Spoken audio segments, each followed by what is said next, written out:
لیکن اللہ تعالیٰ نے ایسا نہیں کیا. کیوں؟ کیونکہ اللہ تعالیٰ نے واضح کر دیا، واضح کر کے ہمارے سامنے ہدایت کو گمراہی سے واضح کر کے بیان کر دیا، اور اب ہم پر چھوڑ دیا کہ ہم گمراہی کا راستہ اپناتے ہیں یا ہم لوگ سیدھے راستے پر چلتے ہیں. تو ہم میں سے وہ سارے لوگ جو گمراہی پر چلنے والے ہیں، گمراہی کو اپنے اور اپنا پیروکار بنانے والے ہیں شیاطین کو، تو وہ سارے کے سارے گمراہ ہیں اور وہ سب کے سب ظالم ہیں. اب یہاں پر ایک بات ہو گئی مکمل کس کی؟ زندگی اور موت کے بارے میں. اب اگلی بات ہو رہی ہے پھر سے اللہ تعالیٰ زندگی اور موت کے بارے میں بیان فرما رہی ہیں. او کالذی مر علی قریۃ وہی خاویۃ علی عروشها.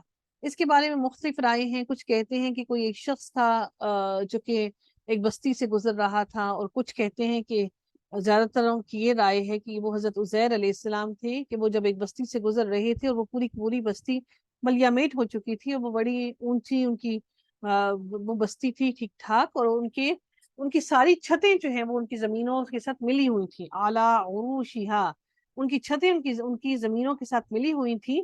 تو جب وہ وہاں سے ان کا گزر ہوا تو انہوں نے جب ان کو دیکھا تو اللہ تعالیٰ انہوں نے دل میں یہ سوچا کہ اللہ تعالیٰ اس پوری کی پوری نیست و نابود بستی کو کس طرح سے دوبارہ زندہ کرے گا، کیسے اٹھا لے گا واپس.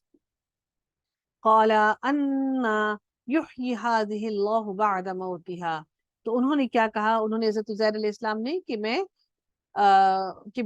اللہ تعالیٰ کس طرح سے اس ساری کی ساری بستی کو دوبارہ سے زندگی عطا کرے گا، کس طرح سے ان کو جلا اٹھائے گا، زندگی بخشے گا. جلا اٹھنا زندگی بخشنا ہے جی، جلا نہیں ہے، یہ جلا ہے، جیم کے نیچے زیر ہے، ٹھیک ہے. کیونکہ اکثر اوقات اسٹوڈنٹس اس کو جلا پڑ جاتے ہیں، یہ وہ جلا نہیں ہے، جلا اٹھنا، یا پھر آپ اس کو زندگی ہی پڑھ لیجئے گا کہ اللہ تعالیٰ کس طرح سے اس پوری بستی کو زندگی عطا فرمائے گا. تو پھر اللہ تعالیٰ نے کیا کیا کہ ان پر موت طاری کر دی حضرت عزیر علیہ السلام پر. جو زیادہ روایات آتی ہیں کہ وہ حضرت عزیر علیہ السلام کے بارے میں آتی ہیں، تو اللہ تعالیٰ نے ان پر موت طاری کر دی اور وہ مر گئے. تو اللہ رب العزت نے جب ان کو موت طاری کی اور پھر ان کی کروٹیں بھی بدلتی رہیں. سبحان اللہ. یہ نہیں کہ وہ ایک ہی جگہ پر پڑے رہے، اور موت بھی ایسی طاری کی کہ وہ 100 سال تک وہاں پر پڑے رہے، اور ان کی کروٹیں بھی بدلتی رہیں، اور وہ موت کی حالت میں ہی رہے. اور سب سے اہم بات کیا کہ اللہ تعالیٰ نے، اللہ رب العزت نے ان کے سامنے کس چیز کو خراب نہیں کیا؟ جو بے جان تھی، non living thing which cannot move. There was not preservatives in that. ٹھیک ہے نا. وہ ساری کی ساری چیزیں، ان کا کھانا ویسے ہی، ان کا پانی کا ویسے ہی پڑا ہوا، وہ چیزیں خراب نہیں ہوئی. لیکن وہ جو گدھا جو ان کے ساتھ تھا، وہ گدھا وہاں پر ختم ہو گیا، وہ مر گیا، وہیں کا وہیں مر گیا. یہ اللہ تعالیٰ نے ایک جاندار چیز کو، جو لیونگ تھنگ تھی، وہ اللہ تعالیٰ نے اس کو موت دے دی. حالانکہ وہ اس چیز پر قدرت رکھتا تھا کہ وہ وہاں سے نکل کر باہر جاتا، کھاتا پیتا چرتا پھرتا، وہ وہاں سے غائب بھی ہو سکتا تھا. لیکن اللہ رب العزت نے ایک معجزہ دکھانا تھا حضرت عزیر علیہ السلام کو کہ دیکھو کس طرح سے میں نے تمہارے سامنے، تمہاری آنکھوں کے سامنے تمہارے ہی گدھے کو مار دیا، جو کہ اس چیز پر قدرت رکھتا تھا کہ وہ وہاں سے جا سکتا تھا، وہ باہر کھا پی سکتا تھا، اپنی زندگی گزار سکتا تھا. لیکن اللہ تعالیٰ نے وہیں پر اس گدھے کو موت دے دی اور مر گیا، اور وہ ہڈیاں بن گیا، اس کی ہڈیاں بھی بوسیدہ ہو گئیں. تو پھر اللہ رب العزت نے 100 سال کے بعد حضرت عزیر علیہ السلام کو زندگی واپس بخشی، وہ دوبارہ ان کو زندہ کیا اللہ رب العزت نے. اور پھر اللہ تعالیٰ نے ان سے پوچھا کہ تم کتنا عرصہ تک یہاں پر ٹھہرے رہے؟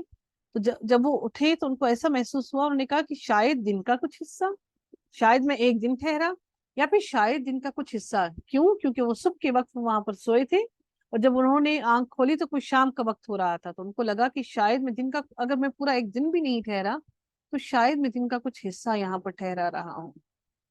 تو اللہ رب العزت نے ان کو کیا جواب دیا؟ قال بل لبثت مئۃ عام. تم یہاں پر ٹھہرے رہے کتنا عرصہ؟ 100 سال تک. بس دیکھو فانظر الی طعامک وشرابک لم یتسنہ. پھر تم دیکھو اب اپنے کھانے کی طرف اور اپنے پینے کی طرف، یہ باسی تک نہیں ہوا کھانا. کیونکہ کھانا وہ ہے جو فوراً خراب ہو جاتا ہے نا، فوراً باسی ہو جاتا ہے. گرمی ہوتی ہے تو ایک ٹائم سے دوسرے ٹائم وہ خراب ہو جاتا ہے. اللہ تعالیٰ نے فرمایا کہ وہ خراب نہ ہونے کا نہیں، اللہ تعالیٰ نے کہا یہ تو باسی تک نہیں ہوا تمہارا کھانا. پھر اللہ تعالیٰ نے فرمایا اب تم نے اپنے کھانے کی طرف تو دیکھ لیا، وانظر الی حمارک، اور حتیٰ کہ دیکھیے کیڑے مکوڑے بھی آ جاتے ہیں، وہ کیڑے مکوڑے تک اس کے قریب نہیں آئے. سبحان اللہ، کیا میرے رب کی شان ہے اور کیا میرے رب کی معجزات ہیں، ہمارا تصور بھی وہاں تک نہیں جا سکتا. پھر اللہ رب العزت نے فرمایا کہ اب تو دیکھ اس گدھے کی طرف دیکھ. وَلِنَجْعَلَكَ آيَاتًا لِلنَّاسِ وَانظُرْ إِلَى الْعِظَامِ، اب ہم نے اس کو تیرے لیے ایک نشانی بنا دیا ہے. کیسے نشانی بنا دیا ہے؟ کہ ہم اس کی ہڈیوں کو دیکھو کس طرح سے ہم اس کی ہڈیوں کو اٹھاتے ہیں اور پھر ان کو اٹھا کر جوڑتے ہیں. نُنشِزُهَا، زمین سے اٹھا کر جوڑتے ہیں کہ وہ ساری کی ساری ہڈیاں اکٹھی ہوں گی زمین سے ہی. ایسا نہیں کہ اللہ تعالیٰ نے پھر سے یک دم سے ہی بس گدا، اللہ نے تو حکم دیا تو گدا فوراً کا فوراً بن گیا، لیکن نہیں، اللہ رب العزت نے فرمایا نُنشِزُهَا، کہ ہم کس طرح سے ان کو اٹھا کر واپس اکٹھا کرتے ہیں. ثم نکسوها لحما، اور پھر کس طرح سے ہم ان کو گوشت چڑھاتے ہیں، پہناتے ہیں ان کو گوشت. اللہ رب العزت نے پھر حکم دیا اور وہ ساری کی ساری ہڈیاں اکٹھی ہوئی اور پھر ان پر گوشت چڑھا ان ہڈیوں پر، اور پھر واپس وہ ویسے ہی گدھا زندہ ہو گیا. اب اللہ تعالیٰ نے یہ ساری کی ساری واضح نشانیاں ان کو بیان فرما دی کہ دیکھو کس طرح سے میں مردہ کو زندگی عطا کرتا ہوں. قال اعلم ان اللہ علی کل شیء قدیر، حضرت عزیر علیہ السلام نے فرمایا کہ میں اللہ قال فرمایا عالم، میں جانتا ہوں کہ اللہ رب العزت بے شک ہر چیز پر اللہ تعالیٰ کی قدرت اور طاقت ہے. اللہ ہر چیز پر قادر ہے، اس کی قدرت ہر چیز کو کرنے پر قادر ہے، وہ ہر چیز کو کرنے والا ہے اور اس کی قدرت سے کوئی چیز خالی نہیں، اس کی قدرت ہر چیز پر چھائی ہوئی ہے. وَإِذْ قَالَ إِبْرَاهِيمُ رَبِّ آرِنِي، اب حضرت ابراہیم علیہ السلام نے کیا فرمایا؟ اب پھر سے وہی زندگی اور موت کی بات کی جا رہی ہے. اس پورے رقوع کے اندر زندگی اور موت کی بات کی جائے گی. ہر رکوع کے اندر ایک ٹاپک سلیکٹ ہوتا ہے، اس رکوع کے اندر صرف اور صرف اسی ٹاپک کے بارے میں بات کی جا رہی ہوتی ہے. اب واقعات مختلف ہیں لیکن بات صرف زندگی اور موت کی جا رہی ہے. اللہ تعالیٰ ارشاد فرماتے ہیں وَإِذْ قَالَ إِبْرَاهِيمُ، اور جب کہا ابراہیم علیہ السلام نے ربی آرینی کیف تحیی الموتیٰ، اے میرے رب مجھے دکھا کہ تو کس طرح سے زندگی بخشے گا مردہ کو. اب اللہ تعالیٰ نے کیا جواب دیا؟ قال اولم تؤمن، کیا تم ایمان نہیں لاتا اس چیز پر کہ میں قادر ہوں اس چیز پر کہ میں زندگی عطا کرتا ہوں مردہ کو. انہوں نے فرمایا قال بلا ولکن لیطمئن قلبی، وہ شک پر نہیں تھے، وہ شک پر ہرگز نہیں تھے، لیکن وہ جس وقت میں رہ رہے تھے فرعون کے، اس وقت نمرود کے، وہ بڑی مشکل کے حالات میں تھے کیونکہ پوری روئے ارض پر صرف ایک ہی مسلمان باقی تھے، وہ حضرت ابراہیم علیہ السلام اور ان کے ساتھ ان کی وائف حضرت سارہ علیہ السلام تھی. تو انہوں نے کہا میں کیوں نہیں اس بات پر یقین رکھتا، میں تو یقین رکھتا ہوں اس بات پر اور میں شک و شبے میں نہیں ہوں، ہرگز ہرگز نہیں ہوں، بلکہ میں تو صرف اس لیے کہہ رہا ہوں کہ تاکہ میرا دل مطمئن ہو جائے اس بات پر کہ میرے دل کے اندر کبھی کوئی سوال بھی نہ اٹھے، میرا دل مکمل طور پر مطمئن ہو جائے اس بات پر کہ میرا رب کس طرح سے مردہ کو زندگی بخشتا ہے. قال، پھر اللہ تعالیٰ نے کیا فرمایا؟ قال فرمایا فخذ اربعات من الطیر، 4 پرندے تم لے آؤ، فصرہن، پھر ان پرندوں کو تم لے آؤ، پھر ان پرندوں کو تم مانوس کر لو اپنی آواز کے ساتھ. انسیت کیسے کی دی جاتی ہے؟ اپنی آواز سے، اپنے لب و لہجے سے، آپ کے دیکھنے سے. جیسے ہم کوئی پیٹ پالتے ہیں تو وہ ہمیں دیکھ کر مانوس ہو جاتا ہے نا، تو اللہ تعالیٰ نے کہا یہ نہیں کہ کوئی بھی پرندے اٹھا کر لو، نہیں، اللہ تعالیٰ نے فرمایا کہ لے کر آؤ پھر ان کو مانوس کر لو. اسی طرح سے ہم میں سے ہر انسان اللہ رب العزت سے مانوس ہے،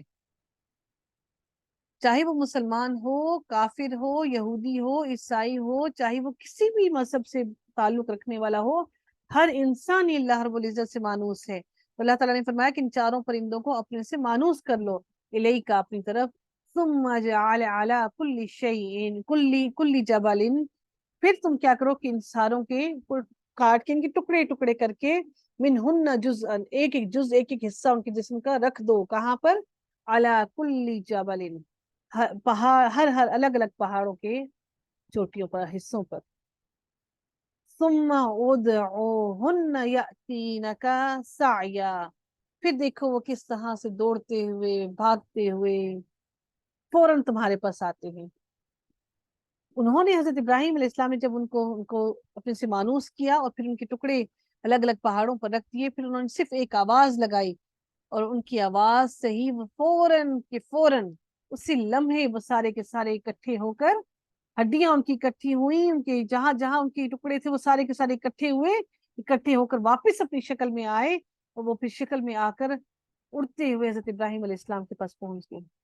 وَاعْلَمْ أَنَّ اللَّهَ عَزِيزٌ حَكِيمٌ، تو جان لو، اور انہوں نے جان لیا کہ ان اللہ، بے شک اللہ تعالی زبردست ہے اور حکمت والا ہے۔